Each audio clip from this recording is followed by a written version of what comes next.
اللہ تعالیٰ نے موسیٰ علیہ السلام کی پیدائش سے لے کر بنی اسرائیل کی تباہی تک کا واقعہ ترتیب سے بیان کیا ہے. پہلے سورہ نمل مکمل کر لیتا ہوں. اس میں جو سلیمان علیہ الصلاۃ والسلام کے واقعات ہیں, لوگ کہتے ہیں کہ ہر سال وہی واقعات سنا رہے ہیں, اب کچھ نیا لے کر آؤ. تو بھئی یہ تو قرآن پر اللہ میاں سے بولو کہ اللہ تو ہر دفعہ قرآن میں کوئی نیا ورژن لے آیا کر, نیا واقعہ ہو. تو پھر ہم بھی, جب اللہ بار بار وہی سنا رہا ہے تو ہمیں بھی چاہیے کہ بار بار وہی سنیں. کیوں؟ اس لیے کہ نصیحت کی جو چیز ہے نا, وہ جرنل نالج کے لیے نہیں سنی جاتی, وہ تو اس لیے کہ تاکہ وہ اسباق جو ان واقعات سے ملتے ہیں بار بار تازہ ہوتے رہیں. سمجھ رہے ہو؟ بار بار کیا ہوتے رہیں, وہ تازہ ہوتے رہیں. تو بار بار سنے جائیں گے, بار بار تازہ ہوں گے. جب تک 100% عمل پہ نہیں آتے, ہر وقت ہمیں سننے کی ضرورت ہے. تو اللہ تعالیٰ نے ابراہیم علیہ السلام کو جو 2 بیٹے دیے تھے, اسحاق اور اسماعیل. اسحاق علیہ السلام مکہ میں تھے اور اسماعیل علیہ السلام مکہ میں آباد ہوئے, اور اسحاق علیہ السلام فلسطین میں, بیت المقدس پھر بعد میں آباد ہوا, شام میں, ارض شام. تو آگے پھر اسحاق علیہ السلام کی اولاد میں پیغمبر پیدا ہوئے ہیں, اسماعیل علیہ السلام, کیا ہو گیا مجھے یار, یعقوب علیہ السلام, جن کا نام تھا اسرائیل لقب. پھر ان کے بیٹے تھے یوسف علیہ السلام, جو مصر میں تھے. واقعہ بتائیں, مصر چلے گئے تھے, بادشاہ بن گئے تھے. پھر آگے مصر میں ہوتے ہوتے ہوتے ہوتے بنی اسرائیل پر فرعون غالب آ گیا. مصر کے بادشاہ کو فرعون کہا جاتا تھا, جو بھی ہوتا تھا بادشاہ, اس لیے بہت سارے فرعون گزرے ہیں. لیکن قرآن نے جس کا واقعہ بیان کیا, یہ وہ فرعون تھا جو بنی اسرائیل کو جس نے غلام بنا لیا تھا, اور بہت طاقتور بادشاہ تھا. یہ چونکہ یہ واقعہ جب تک پیغمبروں کا پورا سلسلہ معلوم نہیں ہوگا نا, تو بات سمجھ میں نہیں آئے گی. تو بنی اسرائیل کو پھر فرعون سے نجات ملی, صحیح ہے. پھر اللہ نے بنی اسرائیل سے کہا کہ اللہ نے فرعون کو تو خود غرق کر دیا, اب تمہارے پاس ایک حکومت آئی ہے, ریاست آئی ہے, اللہ کی کتاب بھی آ گئی, اب تم جہاد کرو, اب تم اپنے پرانے وطن جاؤ. وہاں قوم عمالقہ کا قبضہ ہو گیا ہے, جہاں سے یعقوب علیہ السلام کو نکالا گیا تھا نا, بیت المقدس. ادخلوا الارض المقدسۃ التی کتب اللہ لکم, ارض مقدس. جیسے اللہ نے مسلمانوں کا مرکز مکہ کو بنایا, ایسے اللہ نے بنی اسرائیل کا مرکز بیت المقدس کو بنایا تھا, کہ پیغمبروں کا جائے وطن بیت المقدس ہے, مصر نہیں ہے. یہاں تو کسی ایک وجہ سے آ گئے تھے, اب اس علاقے پہ قبضہ کرو اور بیت المقدس کو آزاد کراؤ, وہاں تمہاری خلافت قائم ہوگی, پھر وہاں سے پوری دنیا میں جہاد ہوگا, کیونکہ دین برحق اس وقت وہی تھا.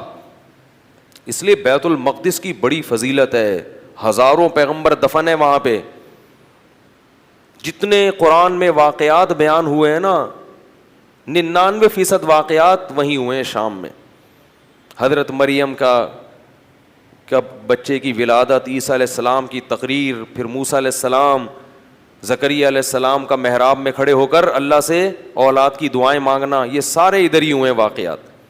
یہ تاریخی واقعات ہیں. جو لوگ جاتے ہیں, اب تو بیت المقدس جا نہیں سکتے, بڑی زبردست جگہ ہے, اگر اللہ کسی کو توفیق دے تو وہ جائے ضرور, ان جگہوں کی زیارتیں کرے. تو وہاں پر کیا ہوا کہ بنی اسرائیل کو کہا گیا, اب کچھ ہمت خود کرو اور ارض مقدس پہ قبضہ کرو. تو وہ کہنے لگے, وہ وہاں قوم تھی بڑی طاقتور. تو بنی اسرائیل نے کہا کہ بہت طاقتور لوگ ہیں, پہلے اپنے کسی بندے کو بھیجا, جا کے دیکھ کر آؤ, اگر کمزور سے ہے نا, کانگڑی پہلوان, تو پھر تو جا کے لڑیں گے, اگر پاورفل ہیں تو ہم نہیں لڑ رہے بھائی. حالانکہ پیغمبر جب جہاد کا حکم دے دیں تو پھر وہ جہاد فرض ہو جاتا ہے. تو مشہور واقعہ ہے, بنی اسرائیل نے کہا, اذهب انت وربک فقاتلا انا ہاہنا قاعدون, اے موسیٰ تو جا اور تیرا رب جا, دونوں جا کے لڑو, ہم یہیں بیٹھ کے پروگرام دیکھ رہے ہیں. قال رجلان من الذین یخافون, اللہ فرماتے ہیں ان میں 2 فرد جو اللہ سے ڈرتے تھے, انعم اللہ علیہما, اور اللہ نے ان پر انعام بھی کیا تھا. وہ کہنے لگے کہ چلے جاؤ فَإِذَا دَخَلْتُمُوهُ فَإِنَّكُمْ غَالِبُونَ. جب موسیٰ کلیم اللہ کہہ رہے ہیں تو اللہ یقیناً مدد کرے گا. جاؤ ہمت کرو, اللہ غلبہ دے گا. ہمارے حضرت فرمایا کرتے تھے کتنے مبارک ہوں گے یہ دو فرد جن کا اللہ نے قرآن میں تذکرہ کیا, اور اللہ گواہی دے رہا ہے کہ یہ دو انعام یافتہ لوگ تھے. کہہ رہے ہیں کہ بھئی پیغمبر کی مانو, اپنی عقل مت چلاؤ. وہ لیکن کہنے لگے نہیں بھائی ہمارے لیے بڑا مسئلہ ہے یار. موسیٰ علیہ السلام کو غضب آیا اور انہوں نے اس مرتبہ دعا مانگی, اے اللہ میں اپنے اور اپنے بھائی کا تو مالک ہوں, ہارون کا, تو ہمیں کوئی حکم دے, ہم نہ کریں تو ہم سے پوچھ. یہ قوم میری سمجھ سے بالاتر, اتنے تیرے انعامات ہوئے, سب کچھ ہو گیا, لاٹھیوں کو سانپ بنتے ہوئے دیکھا, سمندر کے ٹکڑے ہوتے ہوئے دیکھا, فرعونیوں پر مینڈکوں کا, جوؤں کا, آگ کا عذاب, خون کا عذاب, ہر طرح کے عذاب دیکھے. اس کے بعد بھی اب یہ قوم ہمت خود کچھ کرنے کے لیے تیار نہیں ہے. سارے کام کون کرے گا؟ اللہ ہی کرے بس آسمان سے. کم ہمت. تو ففرق بینی و بین القوم الفاسقین, میرے اور اس فاسق قوم کے درمیان اب جدائی ڈال دے, میں نہیں رہ سکتا ان کے ساتھ. بہرحال کچھ عرصہ موسیٰ علیہ السلام رہے وادی تیہ میں اس قوم کے ساتھ. اللہ نے کہا کہ اب یہ 40 سال تک یہ علاقہ فتح نہیں ہوگا, 40 سال تک نہ یہ میدان میں گھومتے رہیں گے بس. تو وہیں موسیٰ علیہ السلام کا پھر انتقال ہو گیا اور آپ دنیا سے چلے گئے. پھر موسیٰ علیہ السلام کے بعد پھر دوسرے پیغمبر آئے, اور ان پیغمبر نے بنی اسرائیل کو پھر حکم دیا. بنی اسرائیل خود کہنے لگے کہ ہمیں آپ جہاد کا حکم کیوں نہیں دیتے ہیں بھائی, ہم بھی کچھ علاقہ فتح کریں ٹھیک ہے, اور ہمیں ہمارے گھروں سے نکالا گیا اور ظلم کیا گیا. الم تر الی الملأ من بنی اسرائیل من بعد موسیٰ, اللہ فرماتے ہیں موسیٰ کے بعد بنی اسرائیل کی ایک جماعت تھی, کیا تم نے ان کو دیکھا؟ تو اس وقت کے نبی نے ان سے کہا کہ تم سے امید یہ ہے کہ جب تم پر جہاد فرض ہوگا تو تم لڑو گے نہیں, خالی پیلی کی باتیں پھینک رہے ہو. بہت سے لوگ باتوں میں بڑے فنٹر ہوتے ہیں نا, جب کام آئے تو, اس لیے اللہ سے عافیت ہی مانگنی چاہیے بھائی. تو انہوں نے کہا نہیں ہم لڑیں گے. تو پھر جب ان پر جہاد فرض ہو گیا, نبی نے, اللہ نے ایک انہی میں سے کسی ایک کو کمانڈر بنایا جس کا نام تھا طالوت. طالوت کو کمانڈر بنایا تو وہ کہنے لگے کہ اب چونکہ لڑنا نہیں تھا نا, بہانے تراشنے لگے, تو کہنے لگے یہ والا کمانڈر ہمیں قبول نہیں ہے, جہاد کے لیے تو ہم تیار ہیں مگر یہ والا کمانڈر نہیں چلے گا کیونکہ یہ غریب ہے. دولت مند آدمی کو ہمیشہ غریب آدمی کی اتباع سے آر محسوس ہوتی ہے. پبلک کی عجیب ڈیمانڈ ہے. آج بہت سے لوگ پیسے والے عالم کی تقریر تو سنتے ہیں جو لینڈ کروزر میں گھوم رہا ہو اور بڑے زبردست اس کی شان بان ہو, غریب عالم کو عالم ماننے کے لیے بھی تیار. کہتے ہیں اس کو کیا پتا, اگر یہ اتنا ذہین ہوتا تو پیسے تو ہوتے اس کے پاس. یہ ایک لوگوں کی سوچ ہے, اور اللہ کا اصول یہ ہے کہ اکثر علماء ہمیں ہر دور میں غریب ہی رہے ہیں. یہ حضرت مولانا شرف علی تھانوی نے لکھی ہے یہ بات کہ یہ اللہ تعالیٰ نے کچھ ایسا معاملہ رکھا ہے علماء کے ساتھ کہ ہر دور میں علماء کی اکثریت غریب رہی ہے. صحابہ میں بھی آپ دیکھ لو جو اہل علم تھے نا, ان میں اکثر غریب تھے. عبداللہ بن مسعود رضی اللہ تعالیٰ عنہ کا بہت بڑا مقام ہے مگر انتہائی غریب. یہ جو قرآن میں آتا ہے نا کہ مشرکین کہتے ہیں ان غریبوں کو اپنی مجلس سے نکالو, تو مفسرین نے لکھا ان میں حضرت عبداللہ بن مسعود بھی داخل تھے. اور اللہ نے اپنے نبی کو حکم دیا وَاصْبِرْ نَفْسَكَ مَعَ الَّذِينَ يَدْعُونَ رَبَّهُمْ بِالْغَدَاةِ وَالْعَشِيِّ, کہ اے نبی آپ نے اپنے آپ کو ان لوگوں کے ساتھ باؤنڈ کر کے رکھنا ہے جو دن رات اللہ کو پکارتے ہیں چاہے وہ غریب ہی کیوں نہ ہو. تو اس میں حضرت عبداللہ بن مسعود رضی اللہ تعالیٰ عنہ بھی داخل ہے. ان کی فضیلت ہے کہ اللہ نے حکم دیا کہ ان لوگوں کے ساتھ آپ نے رہنا ہے. حضرت علی غریب تھے, مسکین, پیسے ویسے نہیں تھے, جو پیسہ آتا تھا صدقہ کر دیا کرتے تھے. زہد فی الدنیا, دنیا سے بے رغبتی. حضرت عثمان مالدار تھے, حضرت عمر بھی غریب تھے. تو اور آج بھی علماء کی اکثریت میں کیا ہے؟ غربت. وہ الگ بات ہے کہ اللہ نے اہل حق کو استغنا اتنا دیا ہے کہ غریب ہونے کے باوجود بھی غریب لگتے نہیں ہیں. لوگ قرضے مانگنے آ رہے ہوتے ہیں ان سے. اس کا یہ مطلب نہیں ہے کہ جو مالدار عالم ہے وہ غلط ہے. میں کہہ رہا ہوں کہ اکثر علماء کیا ہوتے ہیں؟ غریب ہوتے ہیں. تو اس لیے میرے بھائی کوئی کسی کے پاس اگر علم ہے, تقویٰ ہے, تو محض اس بیس پر اس کی انسلٹ کرنا یا اس کی عزت نہ کرنا کہ یعنی جو کہتے ہیں نا پیسے تو ہیں نہیں اس کے پاس, تو یہ کوئی اچھمبے کی بات نہیں ہے. البتہ جو عالم غریب ہو مگر لوگوں کی جیبوں پہ نظر رکھتا ہو, غربت کی وجہ سے احساس کمتری کا شکار ہو, وہ پھر عالم نہیں ہے, کیونکہ اس کو اللہ نے جو دولت دی ہے نا علم کی, اسے اس دولت کی قدر نہیں ہے. تو جب خود ہی قدر نہیں ہے تو دوسرا کیوں قدر کرے؟ اس لیے جو لالچی ہوتے ہیں نا جیبوں پہ نظر رکھنے والے, ان سے تعلق قائم مت کیا کرو. تو ان کو کیونکہ خود احساس نہیں ہے کہ اللہ نے کتنی بڑی دولت دی ہے.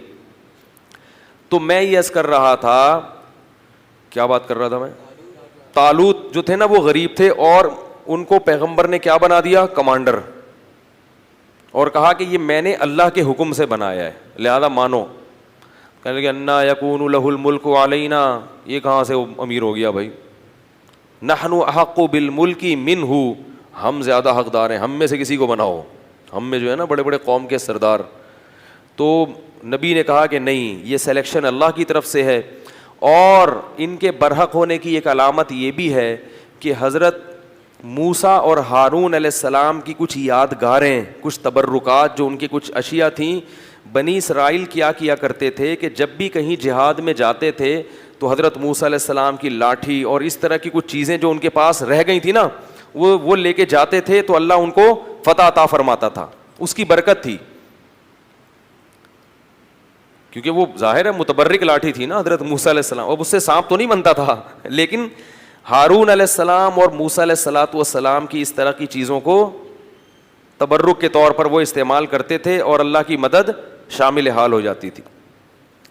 تو یہ والا وسیلہ شرک نہیں ہے. ہر وسیلے کو علی الاطلاق شرک کہنا یہ غلط ہے. بعض لوگ توحید کا بھی غلط مفہوم بیان کرتے ہیں.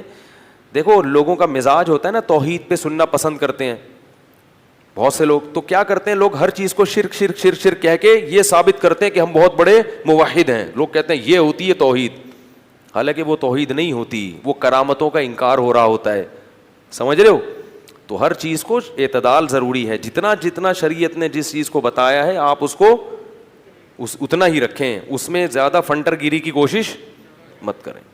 توحید میں بھی غلو درست نہیں ہے, ایک چیز توحید میں شامل نہیں ہے آپ اس کو خام خامیں.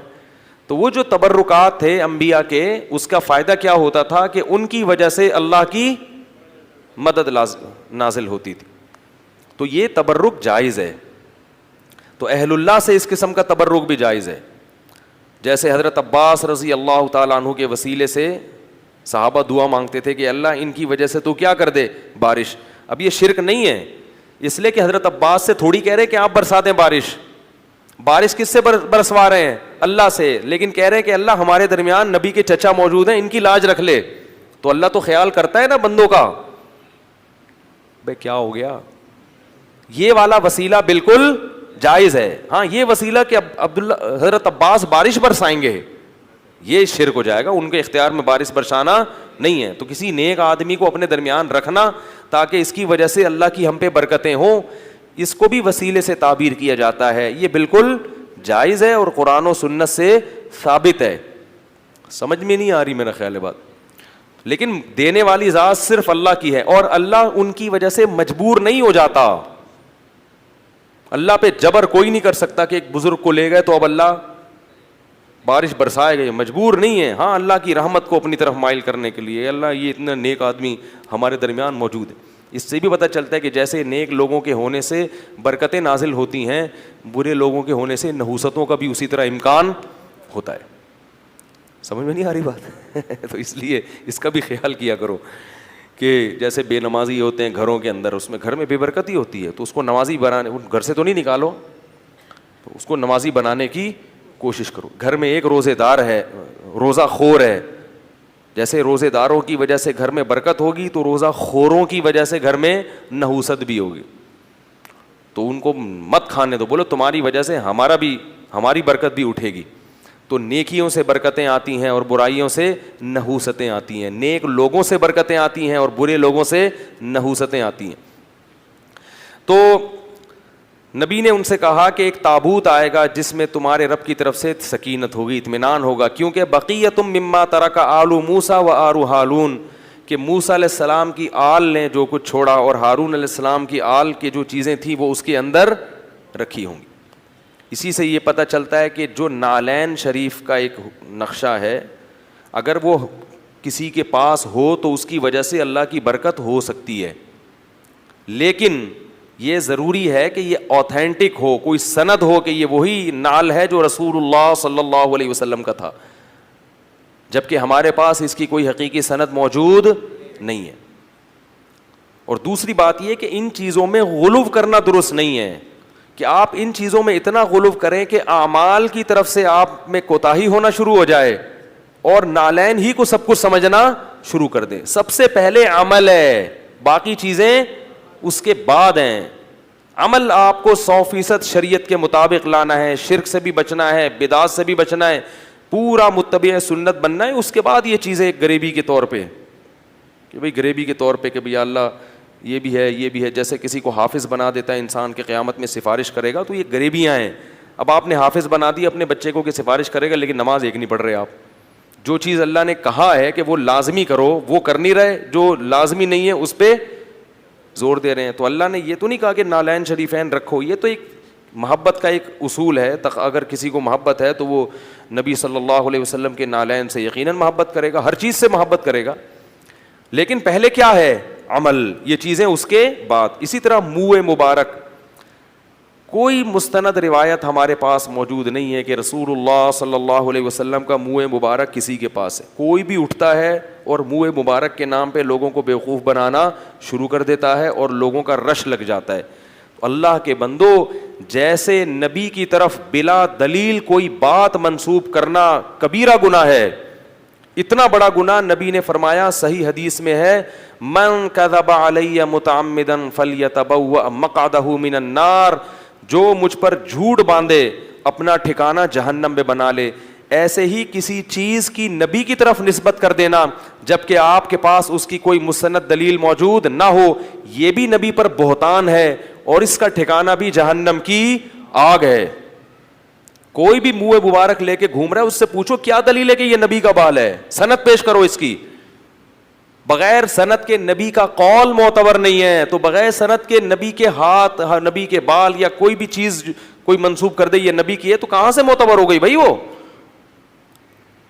کوئی بھی اٹھتا ہے اور منہ مبارک کو لے کے لوگوں کو زیارتیں کرانا شروع کر دیتا ہے. تو اس لیے ان چیزوں میں نبی کے منہ مبارک کسی کے پاس ہوں تو یقیناً قابل احترام ہے اور باعث برکت ہیں, لیکن ہوں ایسے ہی کسی بھی کی طرف منسوب کر دینا یہ اللہ کے غضب اور قہر کو دعوت دینے والی بات ہے. جب مسلمانوں کی خلافتیں تھیں تو حکومتیں ان چیزوں کو کنٹرول کرتی تھیں, اب حکومتوں نے ان چیزوں کو کنٹرول کرنا چھوڑ دیا. کوئی بھی اٹھتا ہے کہیں سے منہ مبارک لے کے لوگوں کو بیوقوف بنانا شروع کر دیتا ہے.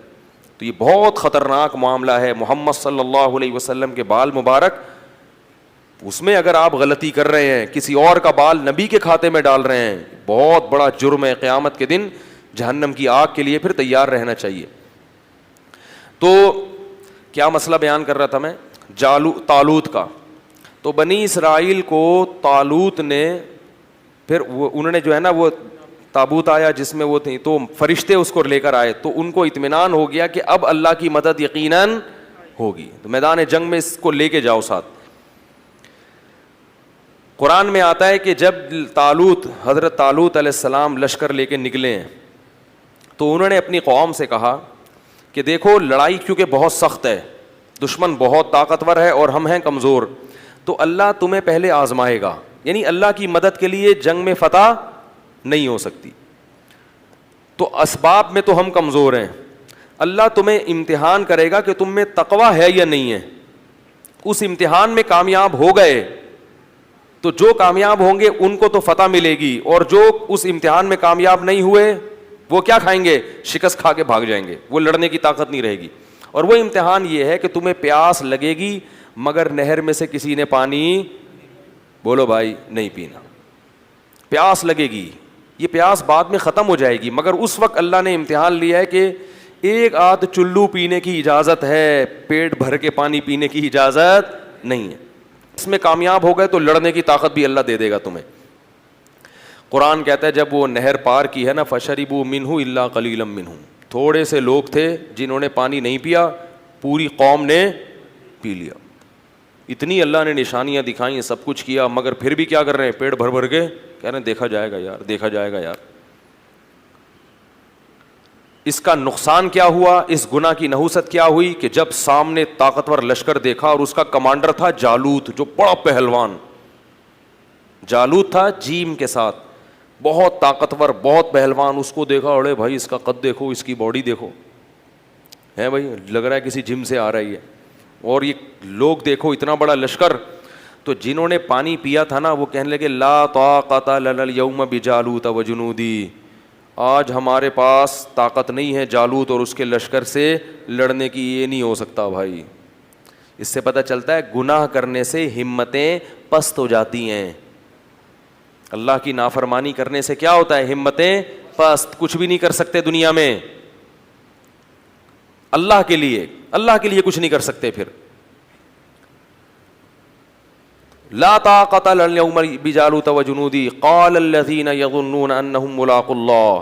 اللہ فرماتے ہیں وہ لوگ جن کو اللہ سے ملاقات کی امید تھی کہ ایک دن اللہ کے سامنے کھڑے ہوں گے, اس کا ہمیں بدلہ مل جائے گا, وہ کہنے لگے کہ کم من فئۃ قلیلۃ, دیکھو کتنی ہی بار ایسا ہوا ہے کہ ایک چھوٹی سی جماعت کو اللہ نے بڑی جماعت پر غلبہ دیا ہے. ہمت کرو کیونکہ پیغمبر کے حکم پہ آئے ہیں ہم. خود سے جب آئیں گے تو دو رائے ہو سکتی ہے نا کہ بھائی صحیح کیا غلط کیا, اب تو اللہ کہہ رہا ہے تو غلط ہو ہی نہیں سکتا. اور اللہ نے ہمیں شکست دینے کے لیے تھوڑی بلایا ہے, تو اللہ غلبہ دے گا. تو اب جب لڑائی شروع ہوئی ہے تو اتنی زبردست انہوں نے دشمن نے حملہ کیا کہ قرآن کہتا ہے کہ یہ جو تھوڑے سے لوگ میدان جنگ میں ڈٹے نا, ان کو اندازہ ہو گیا کہ ہمارے قدم یہاں ٹھہر نہیں سکتے, ہم نہیں ٹھہر سکتے. تو اب اللہ سے دعا مانگ رہے ہیں, ربنا افرغ علینا صبرا وثبت اقدامنا وانصرنا علی القوم الکافرین. کیسے عجیب الفاظ ہیں, اے اللہ ہم پر صبر کو انڈیل دے. انڈیلنا کسے کہتے ہیں, جیسے بالٹیاں بھر بھر کے پانی کسی کے اوپر انڈے, ایک تو ہوتا ہے نا ڈالنا, یہ نہیں کہہ رہے اے اللہ ہمیں صبر کی توفیق دے دے, نا نا نا نا, صبر کی توفیق تو چھوٹے موٹے غموں میں ہوتی ہے, یہاں تھوڑا سا صبر نہیں چاہیے, بہت بہت مشکل ہے بھائی, لڑنا بہت مشکل ہے. تو کیا کر کے ہم پر صبر, افراغ عربی میں کہتے ہیں پانی کہیں سے بھرا ہوا ہو نا برتن میں, وہ پورا آپ کیا کر رہے ہیں کسی کے اوپر ایسے الٹ دیں, ایسے اللہ بالٹیاں بھر بھر کے ہمارے اوپر صبر کو ڈال تو. وثبت اقدامنا, اور ہمارے قدموں کو یہاں پر جما دے, یہاں پہ اکھڑنے نہ پائیں. ہم تجھ سے دعا مانگتے ہیں. وانصرنا علی القوم الکافرین, اور ان کافروں پر ہمیں ہماری مدد کر. کیسا منظر ہوگا, اور اللہ کو اس طرح سے لڑنے والوں پر کتنا پیار آتا ہوگا. اس لیے یاد رکھو جہاد کی بہت بڑی فضیلت ہے اسلام میں. جہاد معمولی عبادت, جو بھی اپنے ملک کے لیے, اپنے دین اور مذہب کے لیے, اسلام کے لیے لڑتے ہیں, ملک کے لیے لڑنا اسلام ہی کے لیے لڑنا ہے کیونکہ اسلامی ملک ہے, تو جو بھی لڑتے ہیں ان کو معمولی مت سمجھا کرو. جان پیش کرنا اللہ کے سامنے یہ آسان کام نہیں ہے. یہاں کہنا صحیح, فلموں میں جو فائٹنگ ہوتی ہے نا یہ ریئل نہیں ہوتی. اسی ہیرو کو کبھی ریئل لڑائی میں لے جا کے کھڑا کر دو, فوراً بھاگے گا پتلی گلی سے, سمجھ رہے ہو. لاشیں گرتی ہیں, دھماکے ہوتے ہیں, چیتھڑے اڑتے ہیں, آنکھیں جاتی ہیں, ہاتھ پاؤں اڑتے ہیں, ایسا منظر ہوتا ہے جنگ کا. تو وہ کیا کہنے لگے, اے اللہ تو ہمیں قدم یہاں پہ جما دے اور ہم پہ صبر کو انڈیل دے. اللہ کی مدد آئی, وہ تھوڑے سے, کیونکہ اللہ نے اپنے دین کو باقی رکھنا ہے. یہ بھی ختم ہو جاتے ہیں تو بنی اسرائیل تو گئی. ایک قوم کو اللہ نے ہدایت دی تھی, وہ بھی ختم, تو پوری دنیا تو گمراہ تھی. تو اللہ کام ایمان والوں ہی سے لیتے ہیں. بنی اسرائیل تھے بڑے نالائق, مگر تھے تو ایمان والے تو وہی تھے نا. تو بھائی جیسے مرضی ہیں, اللہ کیا کر رہے ہیں کہ بھائی اب ایمان والے تو یہی ہیں نا, اب کافروں سے تھوڑی لوں گا کام. تو جیسے مرضی نالائق ہیں, انہی میں سے نیک لوگ پیدا کروں گا. اس سے کیا ثابت ہوتا ہے کہ اس امت, یہ امت بھی جیسی مرضی بگڑ جائے, یہ پوری امت غلط نہیں ہو سکتی, اور اس کے مولوی جیسے مرضی خراب ہو جائیں, نہیں مولویوں میں سے اللہ اچھے مولوی بھی پیدا کرے گا, کیونکہ نئے مولوی مارکیٹ میں کہیں سے اور سے, عیسائیوں سے, یہودیوں سے آپ کو نئے مولوی نہیں ملیں گے. جو کچھ ہے اسی یہی امت ہے. یہ جو لوگ کہتے ہیں نا نیا نئے فرقے بنا کے سب غلط ہم صحیح, وہ غلط ہوتے ہیں, پوری امت غلط نہیں ہو سکتی. تو اللہ نے کیا کیا, اللہ فرماتے ہیں فَهَزَمُوهُمْ بِإِذْنِ اللَّهِ, اللہ کے حکم سے ان تھوڑے سے لوگوں نے